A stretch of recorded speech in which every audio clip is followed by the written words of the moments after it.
आज यहाँ पहुंचे हरियाणा के कोने कोने से आए इंडियन नेशनल लोकदल के सभी साथीगण, मंच पे विराजमान इंडियन नेशनल लोकदल के राष्ट्रीय अध्यक्ष चौधरी अभय सिंह चौटाला जी, इंडियन नेशनल लोकदल के राष्ट्रीय संयोजक चौधरी संपत सिंह जी, सम्मानित मंच, सर्वपूर्ण जी। आज मैं मेरी बात शुरू करने से पहले आप सभी से आग्रह करूंगा कि एक बार सभी साथी मिलकर मेरे साथ नारा लगाने का काम करें। जननायक चौधरी जवाहरलाल अमर है, लोक पुरुष ओम प्रकाश चौटाला अमर है, चौधरी अभय सिंह चौटाला जिंदाबाद, इंडियन नेशनल लोकदल जिंदाबाद।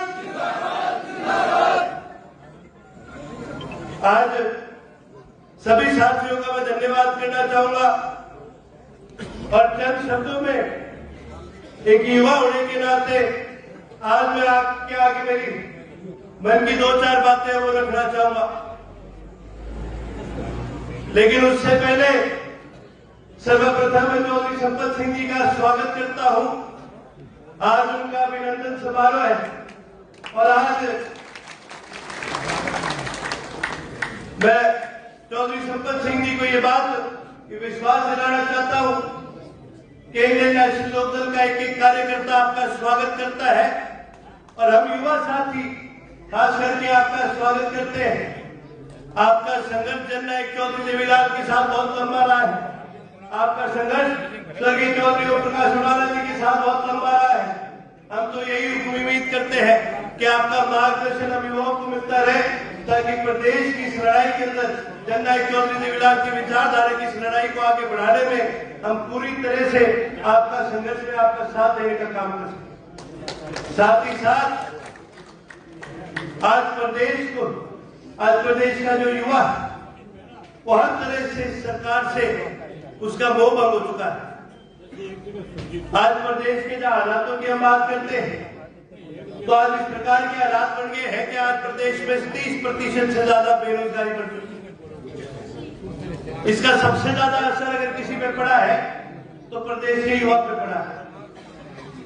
सबसे ज्यादा यदि कोई परेशान है तो प्रदेश का युवा।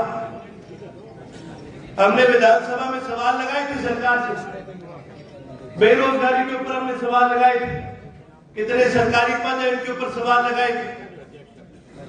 आज हरियाणा प्रदेश के अंदर 1400 से ज्यादा टीचरों की कमी, 25,000 से ज्यादा पुलिस वालों की कमी, कुल मिला के हरियाणा प्रदेश के अंदर 2 लाख से ज्यादा पद आज खाली पड़े हैं।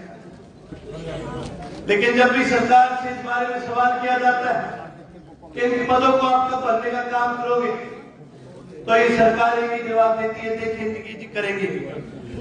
नुकसान किसका हुआ? नुकसान आज हमारे प्रदेश के युवा का हुआ। ये बार बार नारा लगाते हैं, ये कहते हैं कि जी हमारी डबल इंजन की सरकार है। डबल इंजन का मतलब तो यही हो गया ना कि डबल ताकत लाओगे तो क्यों डबल इंजन की सरकार बनाओ, तो प्रदेश का डबल फायदा तो करो। फायदा करना चाहिए डबल इंजन की सरकार का। इनकी डबल इंजन तो आधा इंजन का काम नहीं करती, नुकसान और करते हैं। अपने प्रदेश में गरीब को रोजगार देने का एक बड़ी जो गारंटी हुआ करती थी वो मनरेगा हुआ करती थी, जिसके अंदर 100 दिन की गारंटी हुआ करती थी। भाई 100 दिन के इनको रोजगार मिलेगा ही मिलेगा और 100 के 100 दिन का जो पैसा हुआ करता था केंद्र की सरकार दिया करती। आज वो 100 दिन से हट करके आज 60 दिन का रह गया, 40 दिन का अब प्रदेश की सरकार को देना पड़ेगा। भाई प्रदेश की सरकार के पास तो पहली तनख्वाह देने के पैसे, पहले ही 2 लाख पद खाली पड़े, हर तरफ से पेंशन काटने का काम कर रहे हैं। 3.5 लाख करोड़ का कर्जा लिया प्रदेश पर। अभी मनरेगा का खर्चा उठावेगा कौन? मुख्यमंत्री साहब से पूछो तो वो तो हंसी वैसे जवाब दे दे। और ऑपोजिशन का और बुरा हाल है। मैं विधानसभा में बैठा था, मैं एक चीज देखता हूँ जी, मैं हैरान होता हूँ कि एक वो समय था जब प्रदेश की जनता की लड़ाई चौधरी ओम प्रकाश चौटाला जी लड़ा करते थे, जब वो अपोजिशन में भी होया करते थे तो भी सरकार का मुंह बंद कराने का काम करा करते थे, सरकार को अपने घुटनों पे लाने का काम करा करते थे। और आज के दिन अगर आप इनको देख लो कांग्रेस वालों को, तो इनमें कोई जुनून ही नहीं है। आज जो लीडर ऑफ ऑपोजिशन बने हैं चौधरी भूपेंद्र सिंह हुड्डा जी, इनसे कोई सवाल कर ले, इनसे कोई कह दे कि जी आप कुछ बोलो, तो विधानसभा में चुटकुले मारे क्या कहेंगे सानों की जो बड़ा बढ़िया काम है भाई, सानों क्यों नहीं? हमारे बाप दादा ने इस देश को आजाद करने की लड़ाई लड़ी है, क्यों नहीं पड़ेगा भाई हमें फर्क? हरियाणा प्रदेश का इतिहास को हल्का नहीं लेने वाली चीज है। हरियाणा प्रदेश बड़ा था 1857 की लड़ाई के बाद, जब अंग्रेजों को एहसास हो गया था कि ये प्रदेश बहुत खतरनाक है। उस समय हम यूपी का हिस्सा होया करते थे, अंग्रेज समझ गए थे भी अगर ये हरियाणा यूपी का हिस्सा रहा तो तुम्हारी हुकूमत को खतरा हो जाएगा। इन्होंने हरियाणा को काटने का काम किया, हरियाणा प्रदेश को हटा के पंजाब में जोड़ने का काम किया। फिर भी अंग्रेज हमें दबा नहीं पाए। हरियाणा वो प्रदेश है जिसमें कभी कोई राजा राज नहीं कर सका। अगर हम पे राज करा है तो महाभारत के समय पांडवों ने करा था, श्री कृष्ण ने करा था, उसके बाद किसी राजा की हिम्मत नहीं थी जो हम पे आके राज कर ले। यह हरियाणा का इतिहास है।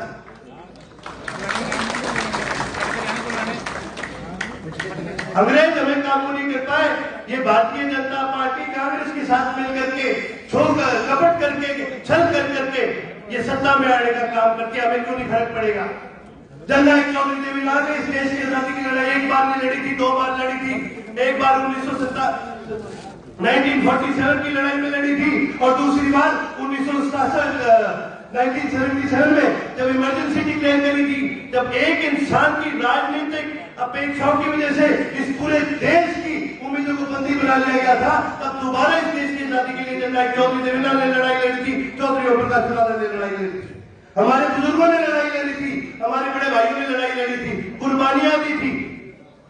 और इस दिन के लिए नहीं दी थी कि आज न्याय लेने के लिए भी, बेटियों को न्याय दिलाने के लिए भी हमें सड़कों पर बैठना पड़े। नारनौल में जो हादसा हुआ, यह हमारे प्रदेश की जनता पर, हमारे समाज के ऊपर एक चपेट है, थप्पड़ है। एक समय आया करता था, अगर कोई बहन बेटी पंचायत के आगे जाके कह दे कि मुझे न्याय की जरूरत है, पूरा काम खड़ा हो जाया करता, होया करता नहीं होया करता था। और आज ये जमाना आ गया है कि आज उन बहन बेटियों को न्याय लेने के लिए उनको सड़कों पर बैठना पड़ता है। अरे हम नमन करते हैं आईएएस के छात्रों का, हम नमन करते हैं अमित सिंह लोहानी का, जो उनके साथ वहां खड़े हुए उनको न्याय दिलाने का काम करा, चेयरमैन को गिरफ्तार करवाने का काम करें। हमारे पूर्वजों ने लड़ाई लड़ी, जननायक चौधरी देवीलाल ने संघर्ष करा, चौधरी ओम प्रकाश चौटाला ने संघर्ष करा, इसलिए संघर्ष नहीं करा कि आज प्रदेश की ये दुविधा हो। फर्क हमें पड़ता है क्योंकि हमारा प्रदेश है, फर्क हमें पड़ता है क्योंकि हमारा युवा है, फर्क हमें पड़ता है क्योंकि हमारी बहन बेटियां हैं। आज प्रदेश का युवा, आज प्रदेश का हर इंसान ही उम्मीद लगाता है कि दोबारा इस प्रदेश के अंदर खुशहाली आएगी और उस खुशहाली की उम्मीद को चौधरी अमित सिंह जी लगाने का काम करता है। मैं तो आज आप सभी के माध्यम से मैं ये कहना चाहूंगा कि ये लड़ाई आसानी है, ये लड़ाई लंबी है, लेकिन हम जननायक चौधरी देवीलाल के सिपाही है, संघर्ष हमारे खून में है। मैं तो आपके माध्यम से चौधरी शंकर सिंह जी को भी कहना चाहूंगा, आपने बहुत लंबा संघर्ष किया जननायक चौधरी देवीलाल के साथ, आप वो मार्गदर्शन हमें देने का काम कीजिए ताकि इस लड़ाई को हम सिरे तक लगाने का काम करें। हमें सत्ता का लालच नहीं, लेकिन हमें दुख होता है जब प्रदेश की दुविधा बढ़ती है। हमें सत्ता का लालच नहीं है, लेकिन हमें दुख होता है जब प्रदेश का युवा आज बेरोजगार है। हरियाणा प्रदेश का डीजीपी रिटायर होने पर ये क्या कहता है कि जी नशे के केस बहुत बढ़ गए हैं। क्यों बढ़े हैं? क्योंकि आज आपका युवा बेरोजगार बैठा है।